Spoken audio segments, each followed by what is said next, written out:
மனுஷனை நம்புவதை பார்க்கிலும் கர்த்தர் மேல் பற்றுதலாய் இருப்பதே நலம்.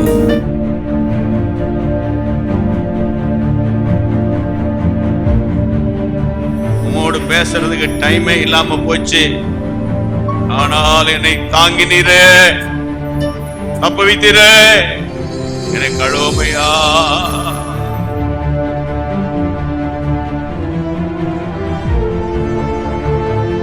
கரங்களை தட்டி ஸ்தோத்திரம் பண்ணுங்க.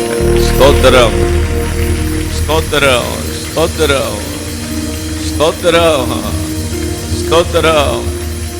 டிசம்பர் மாதம் முதல் நாளுக்காக ஸ்தோத்திரம். 11 மாதங்களை சுமந்து வந்த கர்த்தருக்கு ஸ்தோத்திரம். 11 மாதங்கள் தப்புவித்த கர்த்தருக்கு ஸ்தோத்திரம். ஸ்தோத்திரம், ஸ்தோத்திரம், ஸ்தோத்திரம். நம்முடைய தேசம் ஒரு சுகாதாரமற்ற ஒரு தேசம். நம்முடைய தேசத்துல நிறைய பாதுகாப்பு கிடையாது. காலையில வீட்டை விட்டு வெளியே போனோம்னா திரும்ப வீடு திரும்ப வரைக்கும் ஒரு பாதுகாப்பு இல்லாத ஒரு தேசம் நமக்கு எல்லாருக்கும் தெரியும். ஆனால் கர்த்தர் ஒருவரை நம்மை பாதுகாத்தா. எத்தனை பேர் அதை ஆமேன்னு சொல்றீங்க? கர்த்தர் ஒருவரை நடத்தினா, கர்த்தர் ஒருவரே கரம் பிடித்தா. Glory, glory, glory, glory. கஷ்டங்கள் வந்தது, போராட்டம் வந்தது, மகா பெரிய ஒரு திகில் நம்மை சூழ்ந்து கொண்டது. ஆனால் இன்னைக்கு பாருங்க, அவர் நம்மோடு கூட இருக்கிறார். நம்மோடு கூட இருக்கிறார். நம்மை தாங்கினாரே, தப்புவித்தாரே, பலப்படுத்தினாரே. அவரை துதிக்கணுமா வேண்டாமா? ஸ்தோத்திரன்ற வார்த்தை உதட்டிலிருந்து வரலாம், உள்ளத்திலிருந்தும் வரலாம், மனப்பூர்வமா வரலாம், மனதார வரலாம், அல்லது பேருக்கும் வரலாம். இப்போ உங்க கையில தான் இருக்கு. நீங்க எப்படி ஸ்தோத்திரம் பண்ண விரும்புறீங்க? ஆமென். வலது பக்கம் இடது பக்கம் இருக்கிறவங்களை மறந்துட்டு நீங்க ஸ்தோத்திரம் பண்ணா எப்படி இருக்குன்னா, உரத்த குரலில், அப்பா என்னை தாங்கினவர், தப்புவித்தவர், தோள்களில் சுமந்தவர், கரம் பிடித்தவர், இந்நாள் வரைக்கும் நடத்தி வந்தவர், என்னை கைவிடவில்லையே பாபா. ஸ்தோத்திரம், ஸ்தோத்திரம். அந்த ஸ்தோத்திரம் வார்த்தை அது மிகவும் வல்லமையான ஒரு வார்த்தை. ஸ்தோத்திரம் என்ற வார்த்தை மிகவும் வல்லமையான வார்த்தை. Praise God, hallelujah. எல்லாம் வாயை திறந்து ஸ்தோத்திரம் பண்ணிக்கிட்டே இருங்க, துதிச்சுக்கிட்டே இருங்க, ஸ்தோத்திரம் பண்ணுங்க பிரதர். பாருங்க, நம்ம எங்கேயோ பிறந்தோம், எங்கேயோ வளர்ந்தோம், எப்படியோ ஜீவனம் பண்ணோம். ஆனால் கர்த்தரோ இன்றைக்கு நம்ம இங்க நிற்க வைத்திருக்கிறாரு. இன்னொரு முறை வாயை நல்லா திறந்து கையை உயர்த்தி நல்ல கையை அசைச்சு ஸ்தோத்திரமையா உரத்த குரலில் சொல்லுவோம். ஸ்தோத்திரம், ஸ்தோத்திரம், ஸ்தோத்திரம், ஸ்தோத்திரம், ஸ்தோத்திரம், ஸ்தோத்திரம், ஸ்தோத்திரம். அவர் நடத்தி வந்த பாதைகள் எல்லாம் ரொம்ப பயங்கரமான பாதைகளிலும், முள்ளுக்காடான பகுதிகளிலும், வனாந்தரமான பகுதிகளிலும், வறட்சியான காலங்களிலும் கர்த்தர் கிருபையாய் காத்தாரே. நல்ல 2 கரங்களை தட்டி ஆர்ப்பரித்து தேங்க் பண்ணுவோமா? பாபாரா, நன்றி. துதித்து பாடிட பாத்திரனே, துங்கவன் இயேசுவின் நாமமதே. துதித்து பாடிட பாத்திரனே, துங்கவன் இயேசுவின் நாமமதே. துதிகளின் மத்தியில் வாசம் செய்யும் தூயனை நேயமை ஸ்தோத்தரிப்போமே.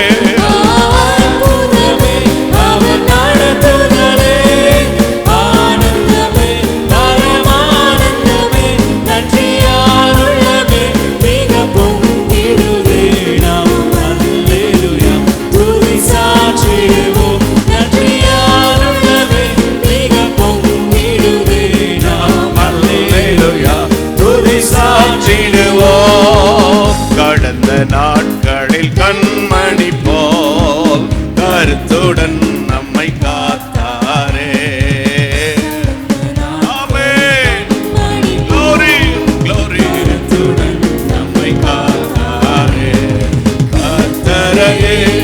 ஜீவித்திட ஸ்தோத்தரிப்போமே. அற்புதமே அவர் நடத்துதலே, ஆனந்தமே பரமானந்தமே, நன்றியால் உள்ளமே மிக பொங்கிடுதே நாம். துதி சாற்றிடுவோம். நன்றியால் உள்ளமே மிக பொங்கிடுதே நாம். துதி சாற்றிடுவோம். அக்கினி ஓடாய் நடந்தாலோ, ஆழியின் தண்ணீரை கடந்தாலோ,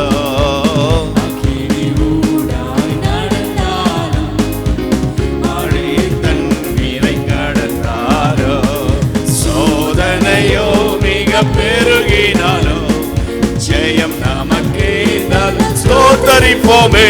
அற்புதமே அவர் நடத்துதலே, ஆனந்தமே பரமானந்தமே, நன்றியால் உள்ளமே மிக பொங்கிடுதே நாம். ஆமென். துதி சாற்றிடுவோம். நல்ல உற்சாகமாய் கரங்களை தட்டி நல்ல வாய்களை திறந்து பாடி ஹல்லேலூயா துதி சாற்றிடுவோம்.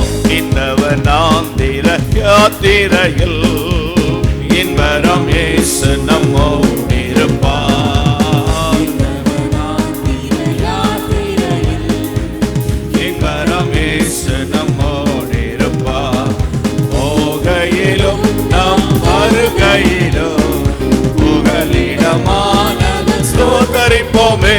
அற்புதமே அவர் நடத்துதலே, ஆனந்தமே பரமானந்தமே, நன்றியால் உள்ளமே மிக பொங்கிடுதே நாம். ஆமென். ஓ, நன்றியால் உள்ளமே. ஹல்லேலூயா துதி சாற்றிடுவோம். வாஞ்சைகள் தீர்த்திட வந்திடுவார். வரும் என்றே நாம் அழைத்திடுவோம். ஸ்தோத்திரம் ஆண்டவரே. ஆமென். நாம் அழைத்திடுவோம். வானத்திலே ஒன்று சேர்ந்திடும் நாள் விரைந்து நெருங்கிட ஸ்தோத்தரிப்போமே. ஆமென். எல்லாரும் உற்சாகமாய் ஆமென். ஆமா, ராமா, ஹல்லேலூயா பொங்கிடுதே நாம். ஹல்லேலூயா துதி சாற்றிடுவோம். நன்றியால் உள்ளமே மிக பொங்கிடுதே நாம். ஹல்லேலூயா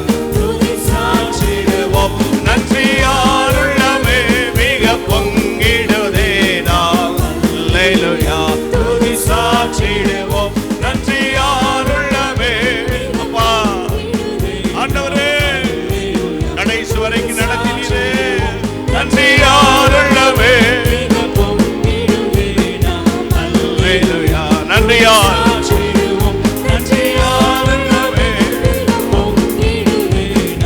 ஹல்லேலூயா நன்றியால்.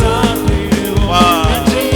ஜனவரி மாதம், பிப்ரவரி மாதம், மார்ச், ஏப்ரல், மே, ஜூன், ஜூலை, ஆகஸ்ட், செப்டம்பர், அக்டோபர், நவம்பர், இந்த டிசம்பர் வரைக்கும் நடத்தி வந்தீரே. ஆமா, ஆமா, ஆமா. பொங்கிடுதே நாம்.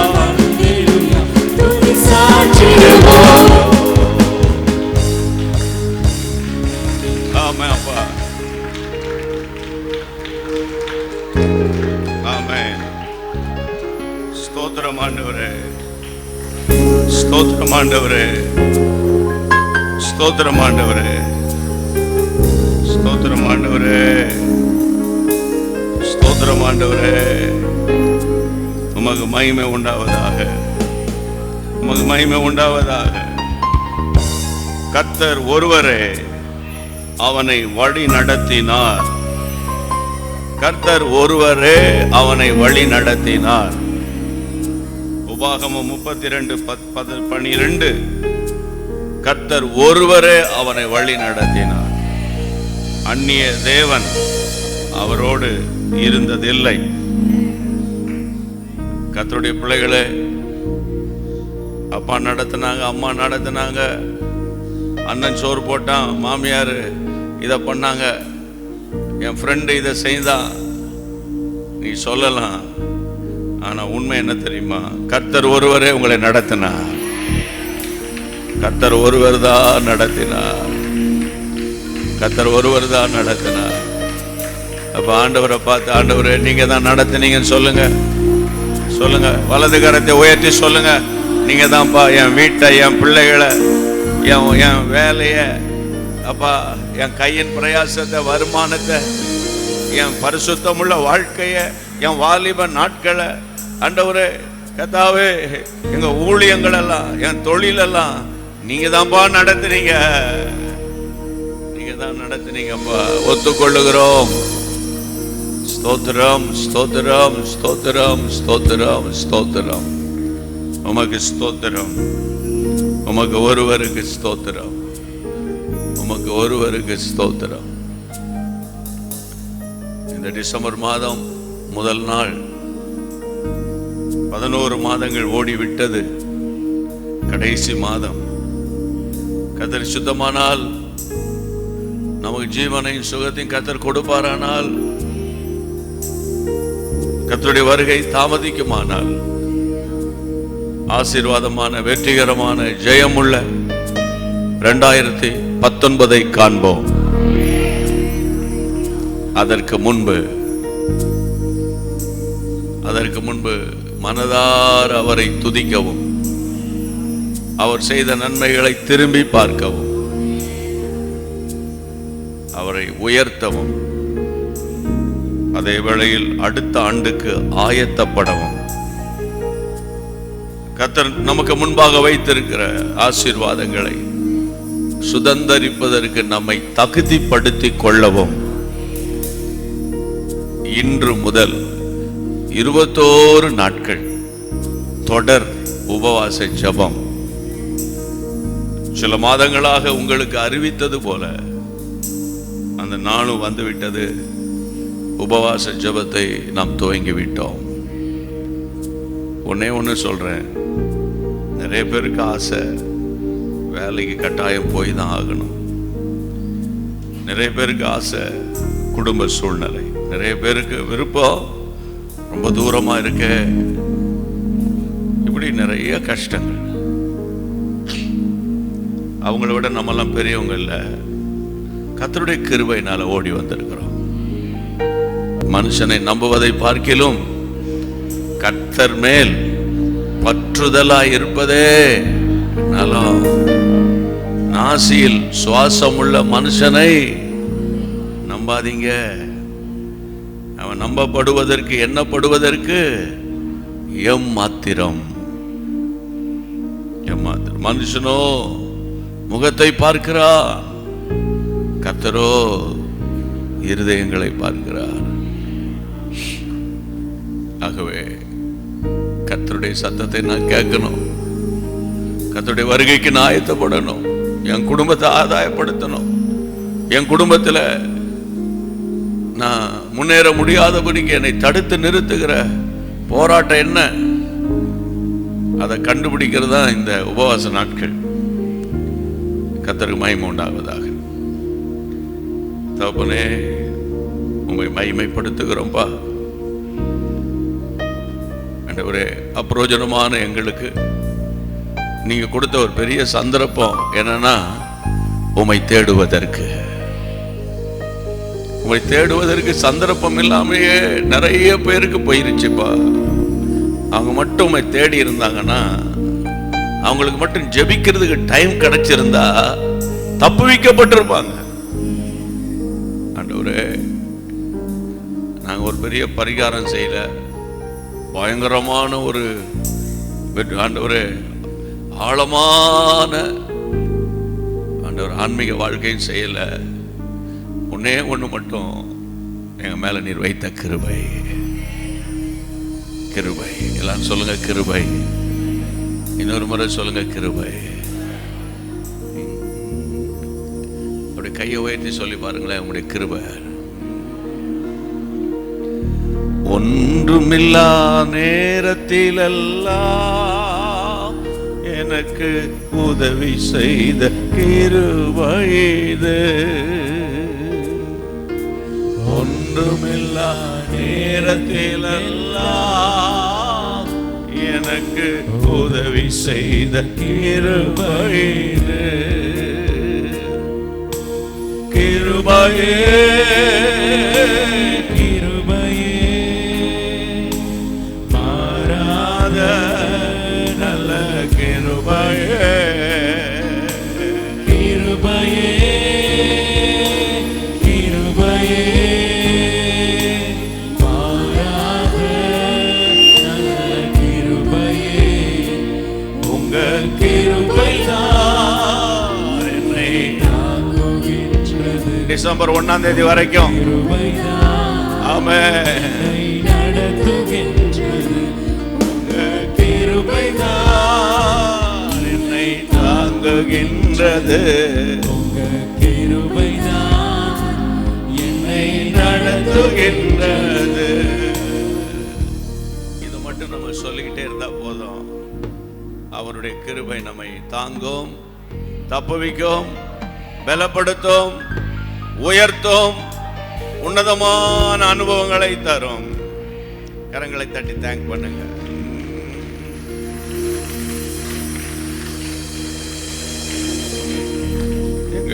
எங்கள் பரிசுத்தமுள்ள அருமையான ஆண்டவரே, வானத்துக்கும் பூமிக்கும் சகல அதிகாரங்கள் படைத்த இயேசுராஜா, ஐயா உம்முடைய பாதபடியில இந்த முதல் நாள் உபவாச ஜபத்தை ஆரம்பித்திருக்கிறோம். உம்முடைய பிள்ளைகள் தாகத்தோடு ஓடி வந்துட்டாங்க. ஐயா நீர் எங்களோடு இடைப்படும். உமக்கே மகிமை உண்டாவதாக. இயேசுவின் நாமத்தில் ஜெபிக்கிறோம் பிதாவே, ஆமென். நன்றி. உட்காருங்கள். ஸ்தோத்திரம்.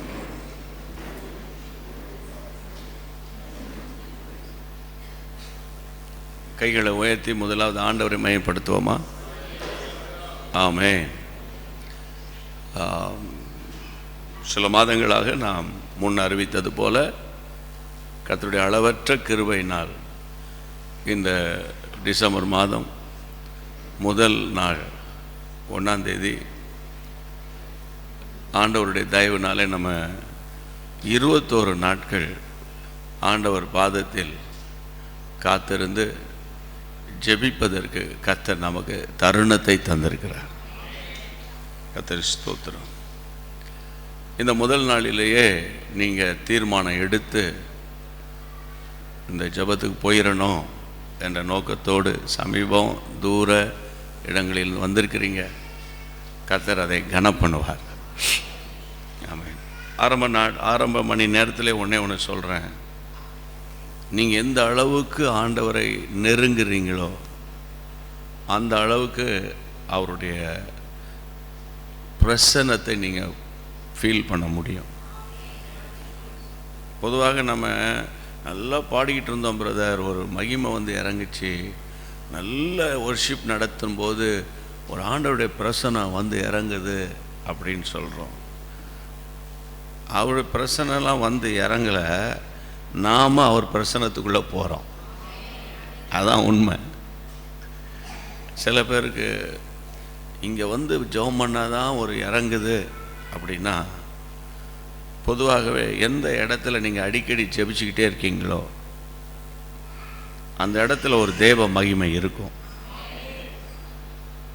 பாருங்க, இப்போ சர்ச்சில் போனால் ஜெபிக்கிறதுக்கு நல்லா இருக்கு, வீட்டில் வந்தால் அதே மாதிரி என்னால் ஜெபிக்க முடியல அப்படின்னு சிலர் சொல்லுவாங்க.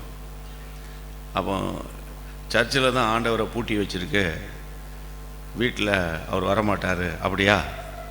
இல்லை. ஏன்னா அந்த சர்ச்சில் பாடி பாடி பாடி பாடி 1 வருஷம் 2 வருஷம் இல்லை, பல வருஷமாக பிரசங்கம் பாட்டு ஜெபம் அங்கே இருக்கிறதுனால அங்கே கர்த்தருடைய மகிமை இருக்கும். அப்போ அதை போல் வீட்லேயும் கொண்டு வரலாம். அதனால் நான் என்ன சொல்கிறேன்னா, இந்த ஆண்டவருடைய பிரசன்னம் போன செவ்வாய்க்கிழமையிலும் நான் அதை பற்றி பேசினேன். ஆண்டவருடைய பிரசன்னம் என்ற தலைப்பில் ஒரு செய்தி பேசினேன். இந்த 21 நாட்கள் ஆண்டவருடைய பிரசன்னத்துக்குள்ளே நம்ம போக போக, அதாவது பழைய ஏற்பாட்டில் ஆசரிப்பு கூடாரத்தை ஆண்டவர் செய்ய சொன்னபோது முதல் பிரகாரம், அடுத்தது பரிசுத்த ஸ்தலம், அடுத்தது மகா பரிசுத்த ஸ்தலம். இதுதான் ஆண்டவருடைய திட்டம். அப்படி தான் பார்த்தீங்கன்னா இன்னைக்கு எந்த ஆலயத்துக்கு போனாலும் இந்த சிஸ்டம் தான் இருக்கும். நல்லா கவனிங்க. அப்போது அந்த பிரசன்னத்துக்குள்ளே போக போக அவருடைய மகிமையை பார்க்க முடியும். இப்போ பாருங்கள், அவருடைய பிரசன்னம் வந்துருச்சுனாலே மற்றெல்லாம் தன்னாலேயே வந்துடும். நேற்று போதகர் சொன்னதை கேட்டேன். ஒரு அம்மா வீட்டுக்குள்ளே திடீர்னு வெளியே வந்தாங்களாம். அங்கே 3 பேர் நின்றுக்கிட்டு இருந்தாங்களாம். ஒருவர் பேர் ஆசீர்வாதம், 2வது நபர் பேர் ஜெயம், விக்டரி, 3வது பேர் கிரேஸ், கிருபை. அவங்க சொன்னாங்களா, எங்களை யாராவது ஒருத்தர் கூப்பிடுங்க, நான் வந்துடுறேன் உங்கள் வீட்டுக்குள்ளேன்னு. இந்த அம்மா வீட்டுக்குள்ளே ஓடி போய் கணவர்கிட்ட சொன்னாங்க. இப்போ கணவர் சொன்னாராம், இப்போ நமக்கு தேவையானது என்னது? ஆசீர்வாதம் தான். ஆசீர்வாதமே இல்லை, ஆசீர்வாதத்தை கூப்பிட்டுரு. மனைவி சொன்னாலும், ஆசீர்வாதத்தை வச்சுக்கிட்டு என்ன செய்ய? ஒரு ஜெயமுள்ள ஒரு வாழ்க்கை இருக்கணுமே, நான் அந்த 2வது ஆளை கூப்பிடுறேன். இதை கேட்டுருந்த அவன் மகன் சொன்னான்னா, இதை பாருங்கள், ஆசீர்வாதம் இன்றைக்கி இருக்கும், நாளைக்கு போயிடும். ஆனால் அது மாதிரி இன்றைக்கி நல்லா இருக்கிற மாதிரி இருக்கும், நாளைக்கு நம்ம அந்த ஜெயமுள்ள வாழ்க்கை செய்ய முடியல. பேசாத, எதை கூப்பிட்ருங்க? கிருபையை கூப்பிட்ருங்க. இந்த அம்மா போய் முதல் ஆள் போங்க, 2வது ஆள் போங்க, 3வது ஆள் பின்னால் இருக்கிற நீ வா. 3வது ஆளை உள்ளே கூப்பிட்டா மற்ற 2 பேரும் ஒவ்வொருத்தனா உள்ளே வந்துட்டாங்க. அவங்க கேட்டாங்களாம், உங்களை கூப்பிடலையே, ஆசீர்வாதத்தை கூப்பிடலை, யாரை கூப்பிடல? ஜெயமுள்ள கூப்பிடலையே, நீங்கள் ஏன் வந்தீங்க? இல்லை, அந்த கிருபையை நீங்கள் கூப்பிட்டதுனால இதெல்லாம் கூப்பிடாமலே வந்துடும். இது புரியுதா? அப்போ டெய்லி கிருபை வரட்டும், கிருபை வரட்டும், கிருபை வரட்டும் அப்படின்னு சொல்லிட்டு தூங்கிடக்கூடாது. புரியுதா? அதையும் சொல்லணும். இல்லை, நான் உங்களுக்கு கிருபை கிருபை கிருபைன்னு தூங்கிடக்கூடாது. அதாவது கிருபையின் மேல் கிருபை பெற்றோம், கிருபையை போக்கடிக்க கூடாது. இப்படிலாம் நிறைய கர்த்தருடைய வார்த்தை இருக்குது. ஆண்டவருக்கு மகிமை உண்டாகட்டும். இந்த 21 நாள் ஜெபம் ஒரு பெரிய வெற்றியையும் ஜெயத்தையும் மட்டுமல்ல, கிருபையை கொண்டு வரும். அல்லேலூயா சொல்லுங்கள். கிருபை கொண்டு வரும். அப்போ இந்த கிருபைன்னு சொல்கிற போது கேட்க நல்லா இருக்குல்ல. அதை நீங்கள் யோசித்து பார்த்தீங்கன்னா ஒரு பெரிய பிரசங்கமே உங்களுக்கு கிடைக்கும். கிருபையை எப்போது பெறலாம் அப்படின்னு நீங்களே யோசித்து பாருங்கள். டக்குன்னு சொல்லுங்கள். காலைதோறும் அவருடைய கிருபைகள் புதிதாக இருக்குது. அப்போ நான் எப்போ ஜெபம் பண்ணணும்? காலையில். மதியானத்தில் ஜெபம் பண்ணால் கிருபை கிடைக்காதா? கிடைக்கும். அதாவது காலையில் பொறுக்குனா தான் அந்த மண்ணா ஃப்ரெஷ்ஷாக இருக்கும். வெயில் ஏற ஏற அதுதான் விஷயம். சரி, ஆகவே இந்த நாட்களில் இப்போ நான் கர்த்தருடைய வார்த்தைக்கு உங்களுக்கு போகிறேன். 12:30க்கு நான் முடிப்பேன்னு சொன்னேன். 11:15 ஆயிடுச்சு. 12:30க்கு மேக்ஸிமம் ஒவ்வொரு நாளும் ஷார்ப்பாக 12:30க்கு நம்ம முடிச்சிடுவோம். இல்லை, நான் கொஞ்சம் ஃப்ரீயாக தான் இருக்கேன், 1 மணி வரைக்கும் ஜெபம் பண்ணுறேன் அப்படின்னு நீங்கள் என்ன செய்யணுன்னா, நேராக ஜெப அறைக்கு ஓடி போயிடணும். ஓடி போய் அந்த கேட்ட வசனங்களை வச்சு ஜெபம் பண்ணி, எவ்வளோ நேரம் உங்களுக்கு இங்கே இருக்கணும், அல்லது இந்த நாள் ஃபுல்லாக நான் ஃப்ரீயாக தான் இருக்கேன், பிரச்சனை இல்லைன்னா நல்லா நீங்கள் ஒப்பு கொடுத்து ஜெபம் பண்ணணும். ஆமேன். ஆண்டவருக்கு மகிமை உண்டாவதாக. கர்த்தருக்கு ஸ்தோத்திரம். இந்த நாட்களில் பொதுவாக இப்போது வருஷத்தின் கடைசி நாட்கள், இந்த வருஷத்தின் கடைசி நாட்கள், இந்த இந்த இந்த டிசம்பர் மாதம் வரும்போது 2 காரியத்தை விசுவாசிகள் ஊழியக்காரங்க யோசிப்பாங்க. ஒன்று, பின்னால் திரும்பி பார்ப்போம். ஜனவரியிலேருந்து நவம்பர் மட்டும் என்னது திரும்பி பார்த்துட்டு ஏதாவது நல்ல காரியம் நடந்த சொல்கிறதுக்கு மாதிரி எதாவது இருக்கா, அதான் நம்ம பார்ப்போம். சொல்கிற மாதிரி ஆண்டவர் ஏதாவது செஞ்சுருக்காரா அப்படின்னு பார்ப்போம். இன்னொன்று, 2019 எப்படி இருக்கும். ஆரம்பத்திலே நான் உங்களுக்கு சொல்லிடுறேன். அப்போ நாளிலிருந்து வர வேணாம் போல நினச்சிக்காதீங்க. 2019 இருக்கிற மாதிரி தான் இருக்கும். 19-18ஆகவோ 19-20ஆகவோ மாற்ற முடியுமா? முடியாது. அது 19 மாதிரி தான் இருக்கும். 19ல் என்னென்ன நடக்கணும்னு ஆண்டவர் சித்த வச்சுருக்காரோ அது அப்போ எதுக்கு ஃபாஸ்டிங் ஜெபம் அப்படின்னு கேட்காதீங்க. அதாவது முதல்ல 19ல் நான் எப்படி இருக்கணும். என்னால் நிறைய பேருக்கு ஆசை, உலகத்தில் எப்படி இருக்கும், அது எப்படி இருக்கும், இது எப்படி இருக்கும். இந்த ஜோசியக்காரங்க சொல்லுவாங்கள்ல, அப்படி இருக்கும், இப்படி இருப்பாய், அந்த ராசி இப்படி சொல்லுது, இந்த ராசி இப்படி சொல்லுது சொல்லுவாங்கள்ல. அதனால் ஊழியக்காரர்கள் ஜோசியக்காரர்கள் இல்லை.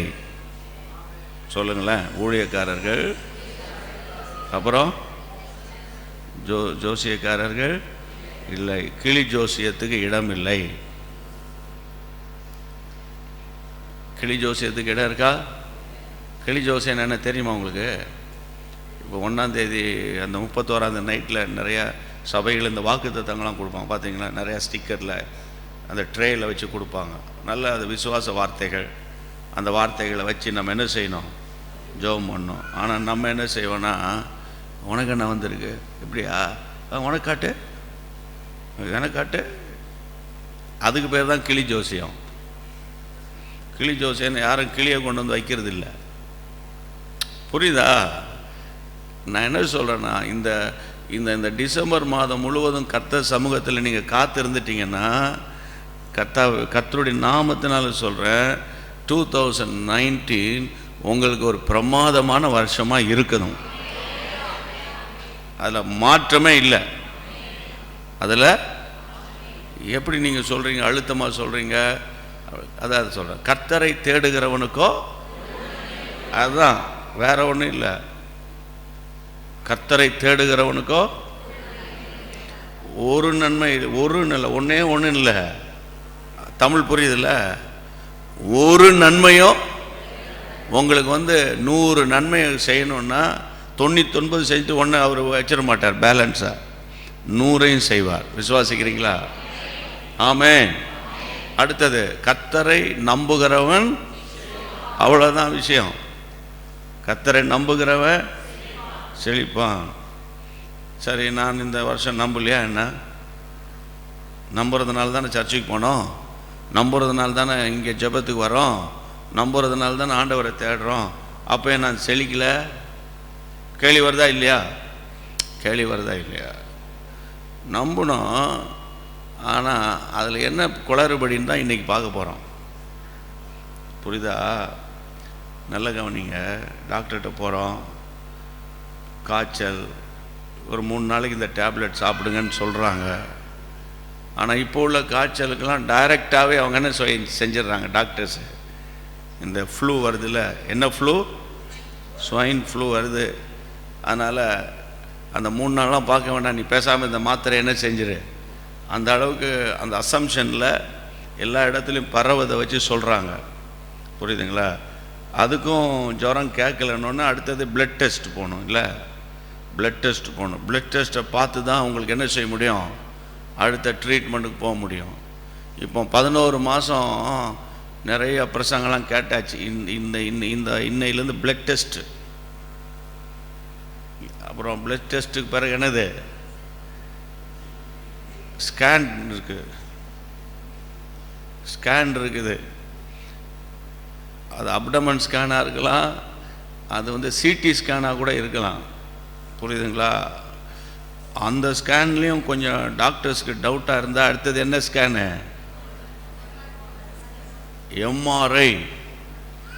கொஞ்சம் அது பணம் செலவாகும் அதுக்கு. சரி பார்த்துடலாம் டாக்டர், எது இருந்தாலும் பார்த்துருங்க, பார்த்து ஏதாவது வித்து கொண்டு வந்துடுறேன் சொல்கிறாங்களா?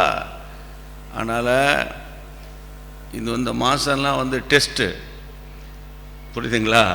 கை வைத்து ஆண்டு தோத்திரம் பண்ணுங்க. ஆனால் ரிசல்ட் வருமா வராதா? வரும். ஆமீன் சொல்லுங்க. ஆமீன். அல்லேலூயா.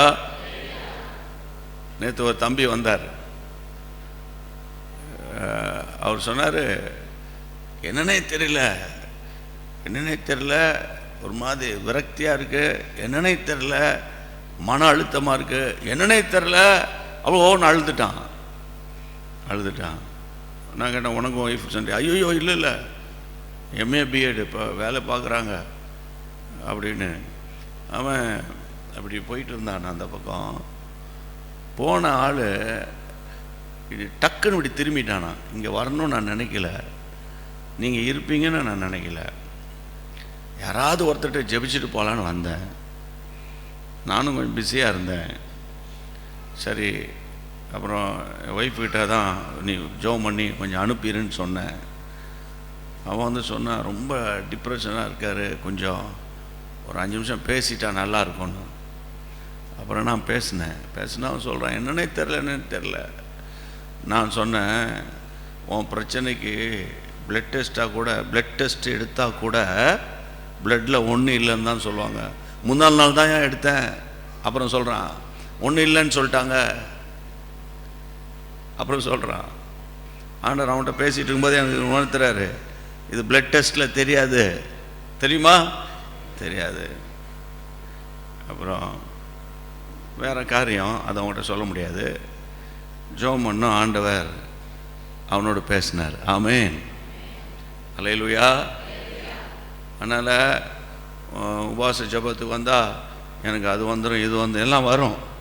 நான் ஒன்று சொல்லிட்டா, முதலாவது கர்த்தருடைய ராஜ்யத்தையும் நீதியை தேடுங்கள். தேடணும்.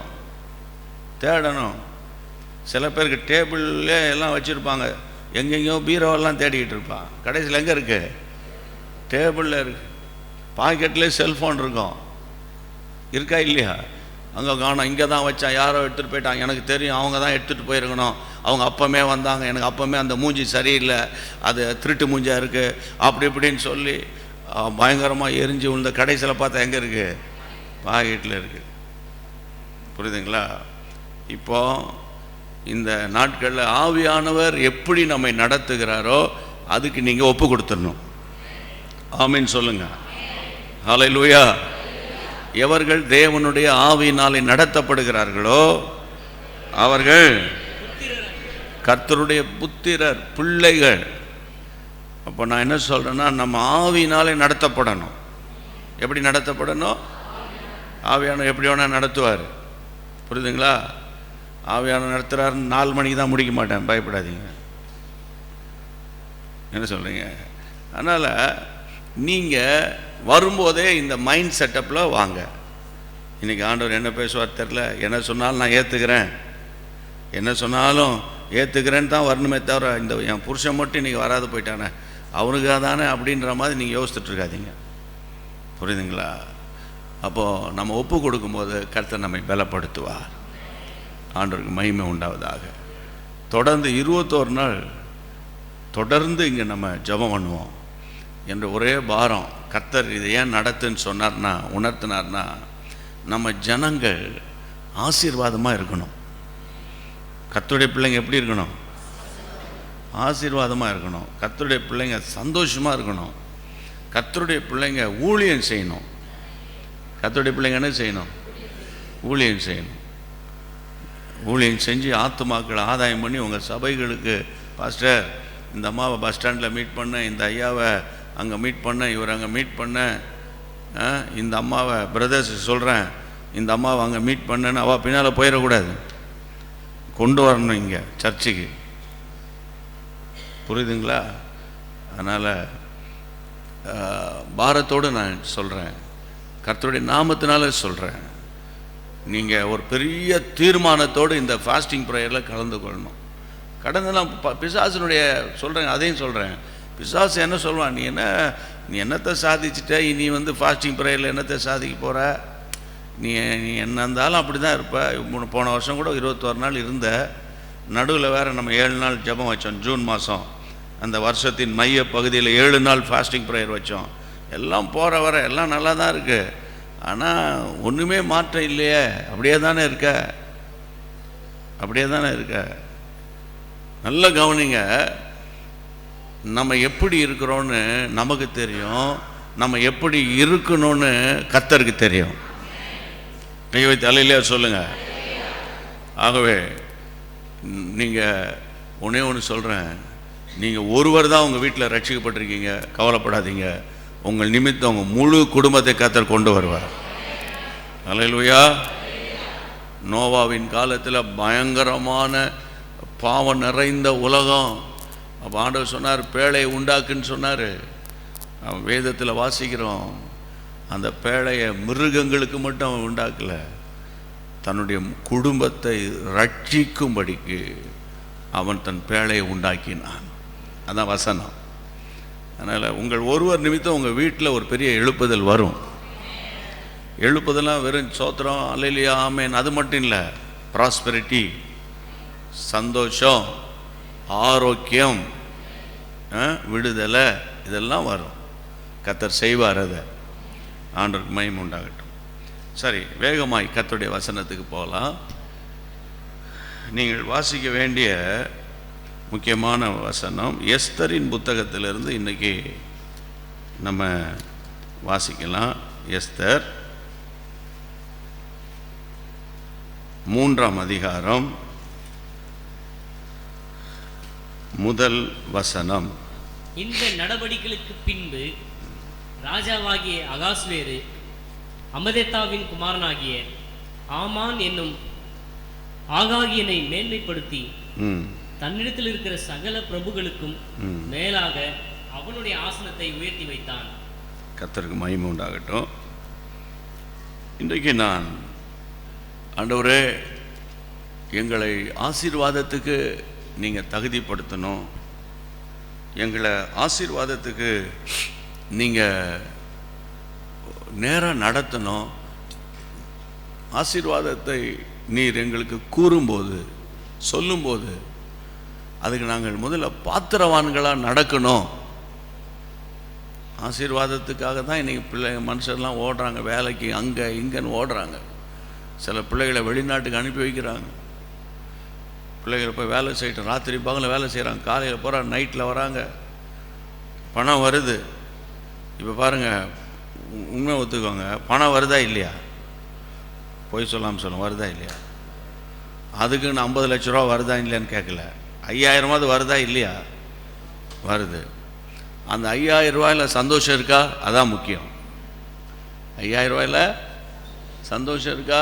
அதான் முக்கியம். என் அன்பு தேவனுடைய பிள்ளைகளே, இந்த கர்த்தருடைய நாமத்தினால் உங்களோட நான் பேச போகிற ஒரு நல்ல சத்தியம். வேதம் சொல்லுகிறது, ஆமானை ராஜா மேன்மைப்படுத்தி தன்னிடத்தில் இருக்கிற சகல பிரபுக்களுக்கும் மேலாக அவனுடைய ஆசனத்தை உயர்த்து. ஆசனம் அப்படின்னா என்னது? ஆசனம்னா என்னது? தமிழ் தானே. நீங்கள் ஆசனம்னா என்னது? நாற்காலி, சேர். அவங்க மற்றவங்களுடைய சேருக்கும் அவங்க சேருக்கும் ஒரு பெரிய வித்தியாசம் இருக்கு. ராஜா அகாஸ்வேரு ஆமான எல்லா பிரபுகளை பார்க்கணும் மேன்மையான இடத்துல உயர்த்தி வைக்கிறான்.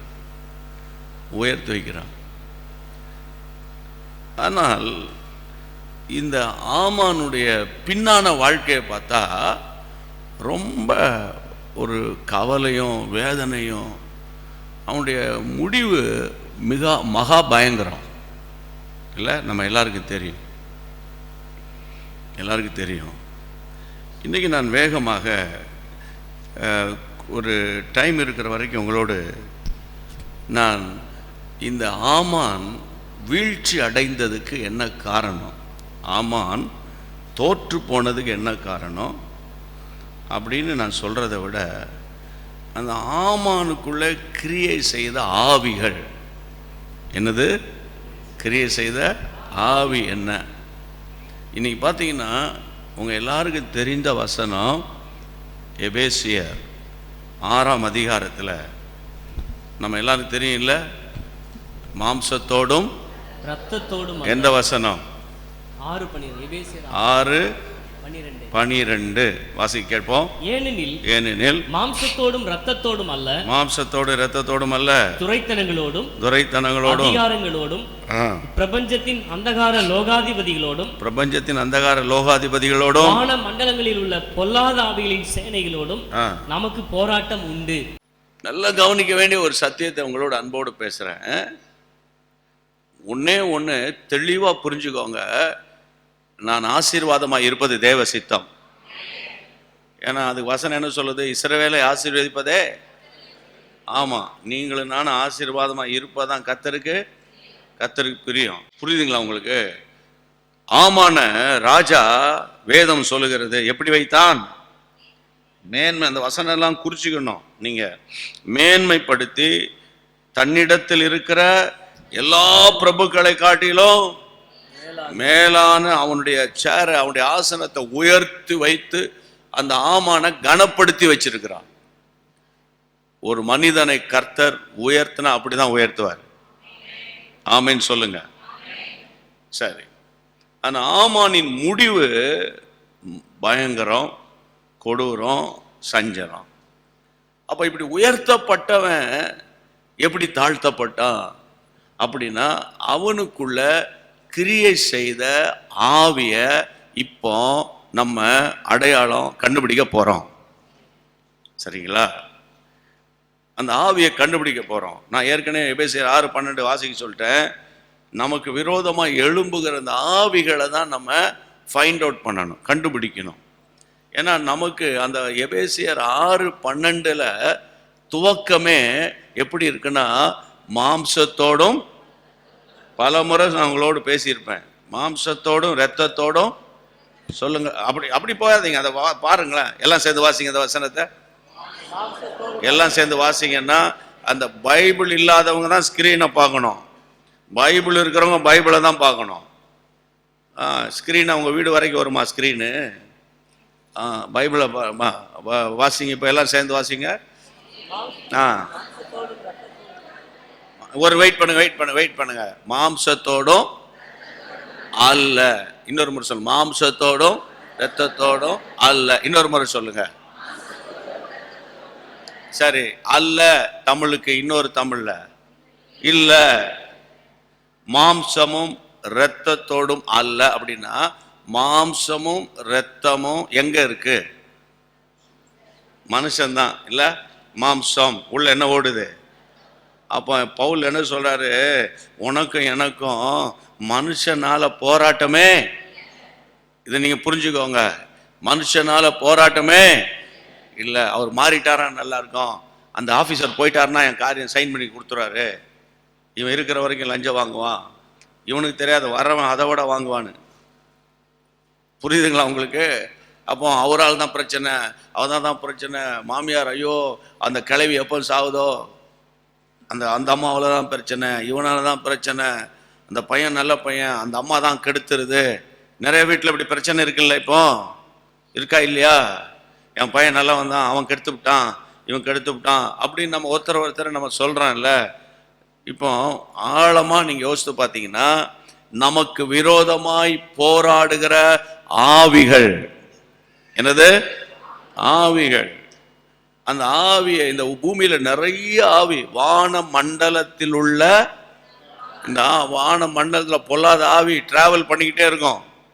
எந்த கிறிஸ்தவன் வீட்டில் போய் குழப்பத்தை உண்டாக்கலாம், எந்த வாலிப தம்பியை ட்ராக் மாறு பண்ணலாம், புரியுதா? எந்த வீட்டுக்குள்ள வேதனையை உண்டாக்கலாம், வியாதியை கொண்டு வரலாம். இந்த ஆவிகள் குழப்பிக்கிட்டே வரும். எந்த சபைக்குள்ள துருபதேசத்தை கொண்டு போகலாம் அப்படின்னு பிரச்சனையை கொண்டு வரும். பவுல் அழகா சொல்றாரு, மாம்சத்தோடும் இரத்தத்தோடு இல்லையா உனக்கு போராட்டம். அப்புறம் அது மற்ற தெரியும். இப்போ உயர்த்தப்பட்ட ஆமான் தாழ்த்தப்பட்டான். அவனுக்குள்ள கிரியை செய்த முதல் ஸ்பிரிட் வாசிங்களேன். இருங்க, அது முடிஞ்சு போச்சு. நல்லா கவனிங்க. 3ஆம் அதிகாரம் 5ஆம் வசனம். ஆமான் மொர்தெகாய் தன்னை வணங்கி நமஸ்கரியாததை கண்டபோது மூர்க்கம் நிறைந்தவனானான். ஆனாலும் மொர்தெகாயின் மேல் மாத்திரம் கை போடுவது அவனுக்கு அற்ப காரியமாக கண்டது. இப்ப 3ஆம் வசனத்தை 4ஆம் வசனத்தை வாசிங்க. அப்பொழுது ராஜாவின் அரமனை வாசலில் இருக்கிற ராஜாவின் ஊழியக்காரர் மொர்தெகாயை பார்த்து, நீ ராஜாவின் கட்டளையை மீறுகிறது என்ன என்று கேட்டார்கள். இப்படி அவர்கள் நாளுக்கு நாள் அவனுடனே சொல்லியும் அவன் தங்களுக்கு செவி கொடாத போது தான் யூதன் என்று அவன் அவர்களுக்கு அறிவித்திருந்தபடியால் மொர்தெகாயின் சொற்கள் நிலைநிற்குமோ என்று பார்க்கிறதற்கு அதை ஆமானுக்கு அறிவித்தார்கள். 5ஆம் வசனம் சேர்ந்து வாசிங்க. ஆமான் மொர்தெகாய் தன்னை வணங்கி நமஸ்கரியாததை கண்டபோது. இப்போ உயர்ந்த ஸ்தானத்தில் இருக்கிற மனிதன் யாரு? ஆமான். இந்த ஆமானுடைய முடிவு மகா வேதனையா போனதுக்கு மெயின் ரீசன் என்னன்னு கேட்டா, பயங்கரமான ஒரு காரணம்லாம் இல்லை. அந்த அரண்மனையின் வாசலில் இருக்கிற மொர்தெகாய் அவனை என்ன செய்யல? விஷ் பண்ணல. குட் மார்னிங், குட் ஈவினிங், வணக்கம் அப்படின்னு சொல்லலை. இது வந்து பெரிய குற்றமா சாதாரண குற்றமா? சொல்லுங்களேன். சாதாரண குற்றம். ஆனால் இன்னைக்கு நிறைய வீடுகளில் இதுதான் பெரிய குற்றம்.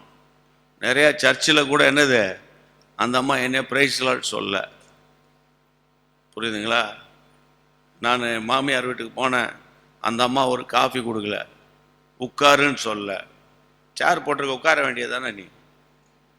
இப்போ சேர் வந்து போட்டிருக்குல்ல, உங்களுக்கு உட்காருறீங்களா சொல்கிறாங்க. சேரே இல்லாதனால்தான் சிஸ்டர் அங்கே உட்காருங்கன்னுவாங்க. அப்படி தானே? சிலர் பார்த்தீங்கன்னா ரட்சிக்கப்பட்டிருப்போம், மனம் திரும்பியிருப்போம், அல்லேலூயா தோத்திரம் எல்லாம் இருக்குது. ஆனால் அவங்க என்னை விஷ் பண்ணல, என்னை பார்த்தாங்க. இல்லை பார்க்காம இல்லை பார்த்தாங்க. அப்போ அவங்க பார்த்தாங்க, நீ கூட பார்த்துருக்கல.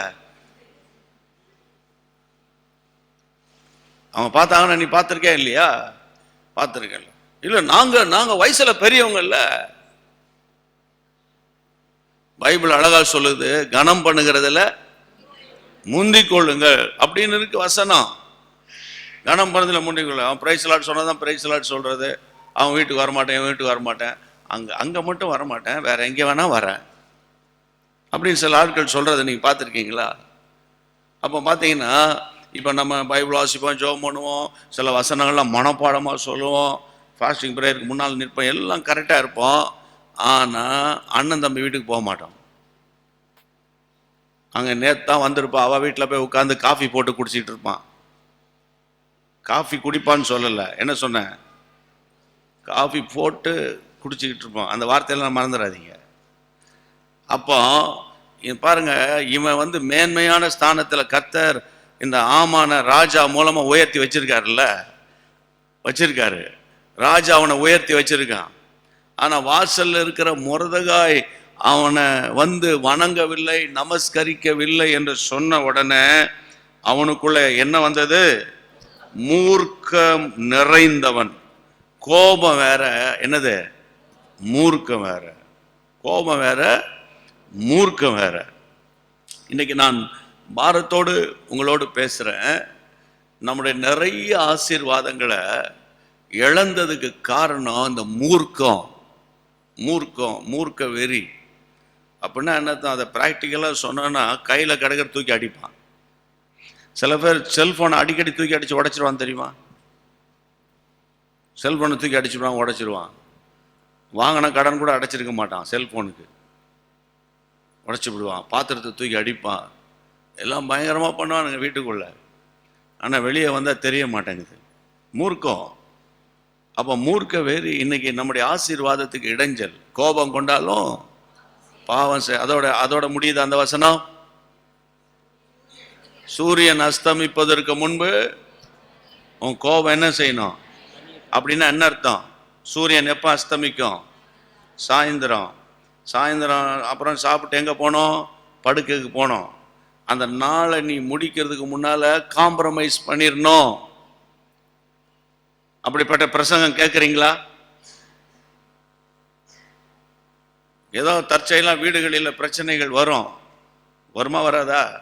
வீட்டுக்கு வீடு வாசப்படி முன்னுக்கு பின்ன ஏதாவது பேசுவாங்க, ஏதாவது பண்ணுவாங்க, ஆஃபீஸில் ஏதாவது டிஸ்டர்பன்ஸ் இருக்கும், ஏதாவது இருக்கும், ஊழியத்துலேயும் பிரச்சனை இருக்கும். ஆனால் நம்ம அதை எதுக்கு நம்ம சாயந்தரத்தில் குறிப்பாக வீடுகளுக்குள்ள கோபம் கொண்டாலும் என்ன செய்யாத, பாவம் செய்யாத. சில பேர் சொல்லுவாங்க, இந்த பாரு நான் ரட்சிக்கப்பட்டேன்னு பார்க்குறேன், இல்லைன்னா வாயில் என்னமா வரும். அப்போ அவன் இருதயத்தில் அந்த வார்த்தையெல்லாம் இருக்கா இல்லையா? இருக்கு, வாயில் இருக்கு. கோபம் கொண்டான தாறுமாறா பேசுறது, பாத்திரத்தை தூக்கி அடிக்கிறது, நடக்கும்போது கதவை ஒரு உதைக்கிறது. ஏற்கனவே அந்த கதவு வாடகை வீட்டுக்கார கதவு வேற அது. அப்போ இப்படியெல்லாம் பண்ணுற நிறைய அட்டகாசம் பண்ணுற நிறைய ஆட்கள் இருக்காங்கய்யா. இப்போ நான் வந்தோன்னே பாடுறோம், நல்லா வர்ஷிப் பண்ணுறோம், ஜெபம் பண்ணுறோம், இதெல்லாம் எல்லாரும் தான் பண்ணுறாங்க. ஆனால் நம்ம ஒரு எமோஷனல் கிறிஸ்தவனாக இருக்காமல் ஒரு ப்ராக்டிக்கல் கிறிஸ்தவனாக இருக்கிறதுக்கு நம்ம முயற்சி பண்ணணும். கையை வைத்து ஆமைன்னு சொல்லுங்க. அப்போ இந்த மூர்க்க வெறி, கோபம் கொண்டாலும் பாவம் செய்யாத. கோபம் வரும், மனுஷனாக பிறந்தா கோபம் வருமா வராதா? அதுவும் காரணத்துக்காக தான் என்ன செய்யணும். சும்மா கோவப்பட்டால், நான் ஒன்று சொல்கிறேங்க, அடிக்கடி கோவப்பட்டுக்கிட்டே இருந்தானா உனக்கு ஹைப்பர் டென்ஷன் இருக்கும். என்ன டென்ஷனு? அதுவே எனக்கு ப்ரெஷர் இருக்குன்னு தெரியும்ல உனக்கு, அதை வச்சுட்டு பண்ணக்கூடாது. அப்போ கோபம் வந்தாலும் திரும்ப சப்சைட் ஆனோன்னு சாரி, ஒருத்தருக்கு ஒருத்தர் நம்ம என்ன செஞ்சிடணும், சரி விட்டுருன்னு சொல்லி அதை எப்படி முடிக்கணும்னு கேட்டால் ஜெபம் பண்ணி அதை க்ளோஸ் பண்ணணும். ஆமைன்னு சொல்லுங்கள். நிறைய பேரை காம்ப்ரமைஸ் பண்ணி வைக்கும்போது கையெல்லாம் பிடிக்கிறான், ஜபம்லாம் பண்ணுறான். ஒரு இடத்துக்கு போயிருந்தேன், ஒரு பிரச்சனை, அதுக்குரிய பிரசங்கெல்லாம் பண்ணி வாங்க எல்லாம் கைப்பிடிங்க, எல்லாம் கையெல்லாம் பிடிச்சாச்சு, ஜெபம் பண்ணியாச்சு, கட்டிலாம் பிடிச்சாச்சு. அதில் ஒரு ஆள் சொல்லாமல் கொள்ளாமல் ஓடுறான். வெளியே இருந்து மனைவியை கூப்பிடுறான். இப்போ எங்கே காணாமல் போயிட்டாருன்றான். அடுத்த நாள் கேட்டால் நான் எனக்கு கொஞ்சம் கோபமாக இருந்தேன்றான். அப்போ கையை பிடிச்சி என்ன பிரயோஜனம்? ஸ்தோத்திரம் பண்ணி என்ன பிரயோஜனம்? புரியுதா உங்களுக்கு? உலகத்தில் ஒன்றும் கொண்டு வந்ததில்லை. அப்புறம் போகும்போது ஏதாவது கொண்டு போகிறீங்களா? நீங்கள் கொண்டு போகிறீங்களா? நான் நேற்று கூட துக்க வீட்டில் பேசும்போது ஒரு வீட்டில் பேசினேன். அந்த மோதிரத்தில் உருவிடுவான் கடைசி நேரத்தில். சரி இருந்துட்டு போகுது, அப்பா 30 வருஷம் போட்டிருந்தா போயிட்டு போகுது. இப்போ என்ன? இல்லை அது அப்பா மோதிரம், எனக்கு அது மோதிரம் வாங்கினோடனே இவனுக்கு அண்ணன் தம்பிக்குள்ளே அது எனக்கு தான் வரணும், உனக்கு தான், இல்லைன்னா 5 பங்கா வை. நடக்குதா இல்லையா நிறையா வீடுகளில்? அப்போ ஒன்றுமே விடாமல் உறிஞ்சிக்கிட்டு தான் அந்த பாடியில் வைக்கிறாங்க. புரியுதுங்களா உங்களுக்கு? அப்போ இதுலேருந்து என்ன தெரியுது, நம்ம போகும்போது ஒன்றுமே கொண்டு போக மாட்டோம் இல்லை. அப்போ பாருங்கள், என்னைக்கோ நடந்தது சொன்னது, அவர் என்னைக்கோ பேசினார், என்னைக்கோ நடந்ததை உள்ளத்தில் வச்சுக்கிட்டு மூர்க்க வெறியோட அப்படி உருன்னு அலைஞ்சிக்கிட்டே இருக்கிற அந்த சுவாபம் நமக்குள்ளே இருந்துச்சுன்னா என்ன ஆவி வந்திருக்குன்னு அர்த்தம்? விட்டீங்களா பிரசங்கத்தை? விட்டீங்களா? நீங்கள் இப்படியே போயிட்டீங்களா? என்னடா நம்மளை பற்றியே பேசுகிற மாதிரி இருக்க, நம்ம வீட்டில் நடக்குதுலாம் இந்த ஆளுக்கு எப்படி தெரியும், அது அப்படின்னு நீங்கள் யோசிச்சுட்டே இருந்துட்டு இருக்கீங்களா? அதாவது இது பேர் என்ன ஸ்பிரிட்டு? அதாவது ஆமானின் ஆவி. ஆமானின் ஆவி. இந்த வருஷம் வாக்கு தத்தம் சொன்னது இன்னும் நடக்கல பிரதர், ஒரு 30 days இருக்கு, கொஞ்சம் ஏசப்பாவை கேட்டு சொல்லுங்க, முடிப்பாரா முடிக்க மாட்டாரா? அவர் என்ன பாக்கெட்டில் வச்சிருக்கேன் நான்? நிறைய இடங்கள்ல போய் உட்கார்ந்து ஏமாந்துக்கிட்டு இருக்காதீங்க. இதெல்லாம் இயேசுவை அறியாத, முன்பின் தெரியாத, இயேசுவின் நாமம் என்றால் என்னன்னு தெரியாத மக்களுக்கு ஏசப்பா இதை சொல்றாரு அப்படின்னு ஜெபம் பண்ணி சொல்லுவான். உனக்கு எனக்கும் பைபிள் தெரியுமா இல்லையா? பைபிள் தெரியுமா இல்லையா? சர்ச்சுக்கு போறீங்களா இல்லையா? நம்ம வசனங்களை வாசிக்கிறோமா இல்லையா? அல்லேலூயா. அப்போ பாரத்தோடு நான் உங்களோடு பேசுறேன்.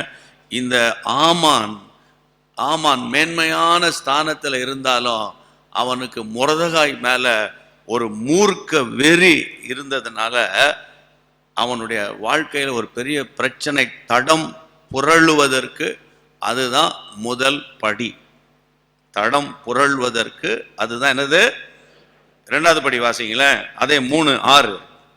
3 மொர்தெகாயின் மேல் மாத்திரம் கை போடுவது அவனுக்கு அற்ப காரியமாக கண்டது. அற்ப காரியமா இருந்தது. மொர்தெகாயின் ஜனங்கள் இன்னாரென்று ஆமானுக்கு அறிவிக்கப்பட்டிருந்தபடியால் அகாஸ்வேருவின் ராஜ்யம் எங்கும் இருக்கிற மொர்தெகாயின் ஜனமாகிய யூதரை எல்லாம் சங்கரிக்க அவன் வகை தேடினான்.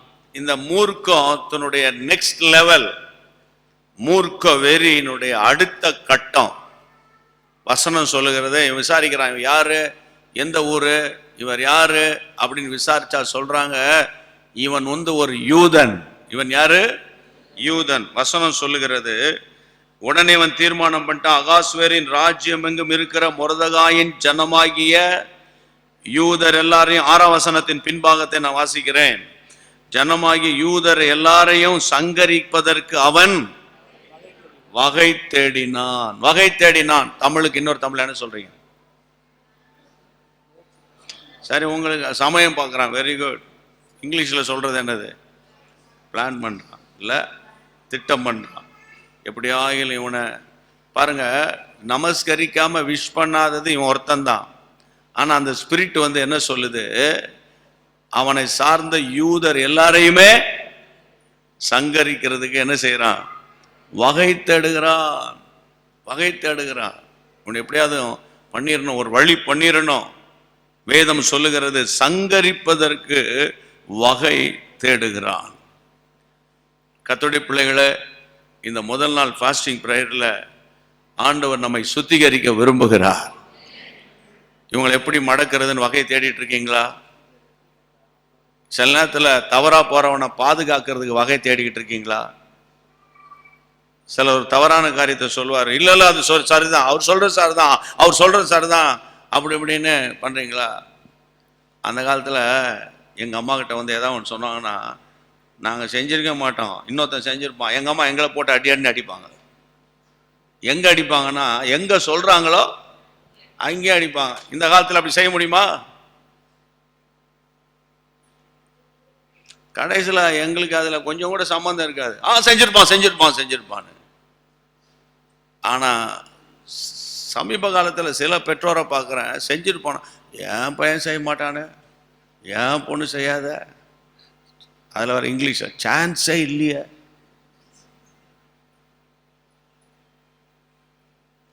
இது சாத்தான் வகை தேடுறது.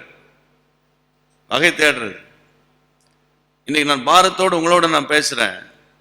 கர்த்தருடைய பிள்ளைகளை, ஆமானின் ஸ்பிரிட் பைபிள்ல நீங்க ஒரு கதை போல, எஸ்தர் புத்தகம் கதை போல வாசித்தீங்கன்னா, நீங்க எஸ்தர் புத்தகம் உங்களுக்கு என்ன கேட்டா, நல்லா இருக்க கதை, ஸ்டோரி நல்லா இருக்க, சினிமா படம் எடுத்தா கூட நல்லா இருக்குமே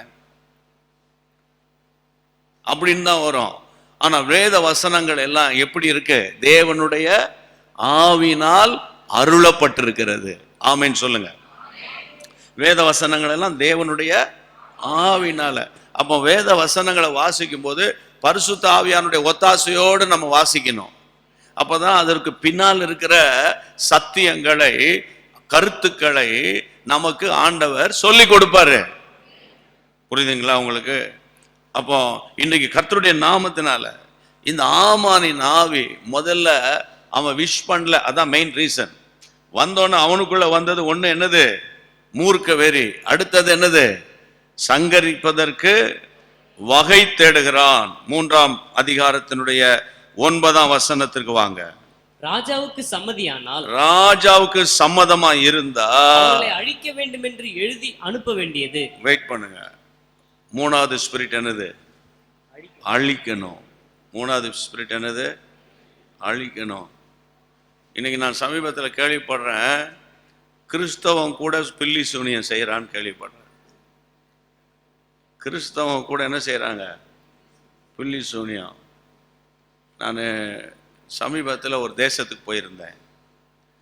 அங்கே ஒரு வாலிப சகோதரி கல்யாணம் கட்டி 9 மாதம் தான் ஆச்சான். ஜெபம் பண்ணுங்க. எதுக்கு? என் புருஷனோடு பிரச்சனைப்பட்டு வந்துட்டேன் வீட்டுக்கு. சார் எதுக்கு ஜெபம் பண்ணணும்னு முதல்ல கேட்டேன். ஏன்னா இன்னைக்கு மனசுக்குள்ள இனிமே வாழக்கூடாதுன்னு எண்ணெய் வச்சுக்கிட்டே இருந்தானா, நான் ஜெபம் பண்ண ஒர்க் அவுட் ஆகுமா? ஆகாது. என்ன நினைக்கிறேன்னு. ஐயோயோ அவரோட தான் வாழணும். சரி ஆண்டவர் உன்னை கிரியை செய்வார்னு. இல்லையா எங்கள் அம்மா வந்து அவனை விவாகரத்து பண்ணிருன்னு தொல்லப்படுத்துது. யார் பண்ணுறா? பொதுவாக அம்மா அப்படி பண்ணுவாங்களா? ஏன் அமைதியாக இருக்கீங்க? பண்ணுவாங்களா? பண்ண மாட்டாங்க. 9 மாதம் தான் ஆச்சு. அதில் வேற இந்த பிசாசு இந்த சூனியமெல்லாம் வேற செய்கிறாங்க வேறன்னு சொல்லிச்சு. நான் அதை நம்பலை. ஏன்னா அம்மா அப்படி செய்வாங்களா? நீங்கள் சொல்லுங்கள். அம்மா நீங்களும் அம்மா தானே, சொல்லுங்கள். அம்மா செய்வாங்களா? சில முகத்தை பார்த்தா ஏன் செய்யக்கூடாதுன்ற மாதிரி இருக்குல்ல. செய்வாங்களா? செய்ய மாட்டாங்கல்ல.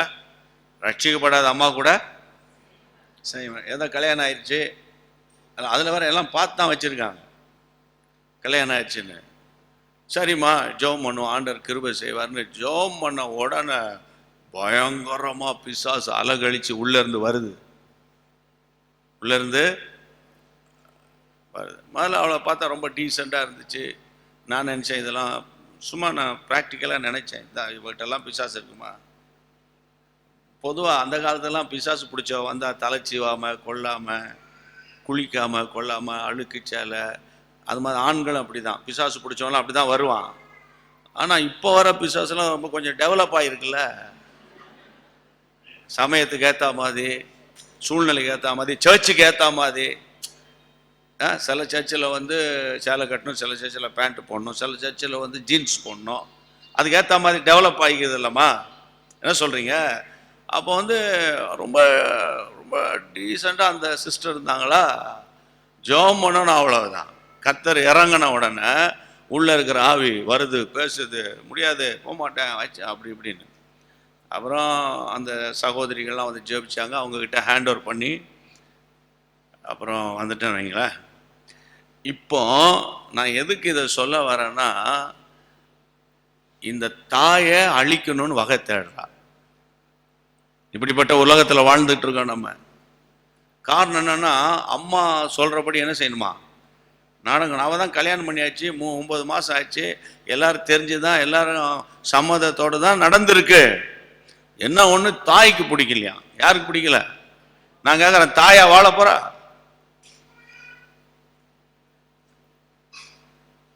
இன்னைக்கு நிறைய கிறிஸ்தவ தாய்மார்கள், நிறைய பிரதர்ஸ்லாம் மனம் திரும்பணும் இந்த விஷயத்தில், புரியுதுங்களா? அதனால் பையன் தவறு பண்ணியிருப்பான், மருமகளை போட்டு டார்ச்சர் பண்ணுறாளுங்க. நிறைய இடத்துல டார்ச்சர் பண்ணுறாளுங்க. நீங்கள் பைபிள் எடுத்து தோத்திரம் பண்ணி பைபிளும் கையுமா நோட் புக் வச்சு தப்பாக நினச்சிக்காதீங்க. நோட்டும் புக்குமா வந்து உட்காந்தானே பாஸ்டர் என்ன நினைப்பேன், நாங்களாம் என்ன நினைப்போம்? பாருங்கள், எல்லாரும் சும்மா வந்திருக்காங்க, இந்த அம்மா நோட்டு புக்கு. அப்போ அந்த அம்மாவை நான் கொஞ்சம் பரவாயில்ல, நோட்ஸ் எடுக்கிற சிஸ்டரு, நாளைக்கு நோட்ஸ் எல்லாம் வந்துடாதீங்க சொல்கிறேன். அப்போ வந்து ஒரு நல்ல எண்ணம் தானே வருது இன்னைக்கு. அதில் வேற நீங்கள் நல்ல ஊழியங்களுக்கு காணிக்கையெல்லாம் கொடுத்துட்டீங்க வைங்களா, அவ்வளோதான், முடிஞ்சு போச்சு கதை.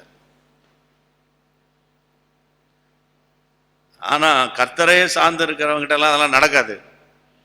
கையை வைத்து ஆமைன்னு சொல்லுங்க.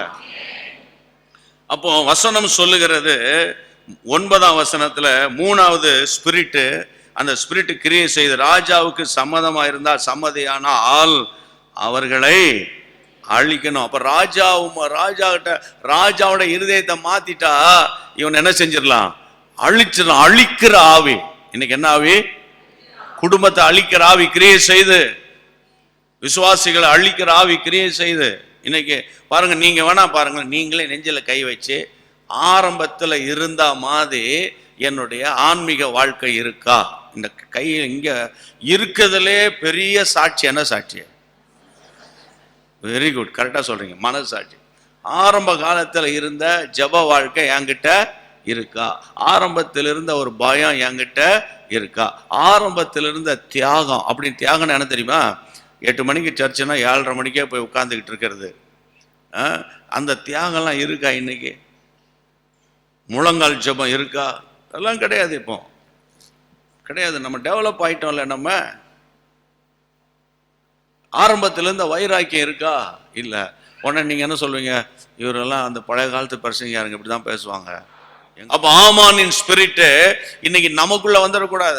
அவனை எப்படியா ஒழிச்சிடணும், அந்த ஆளை எப்படியாவது மாற்றிடணும், அவனை விடக்கூடாது, அப்படி இப்படின்னு இப்போ நல்ல கவனிங்களேன், கோடம்பாக்கத்தில் ஒருத்தர்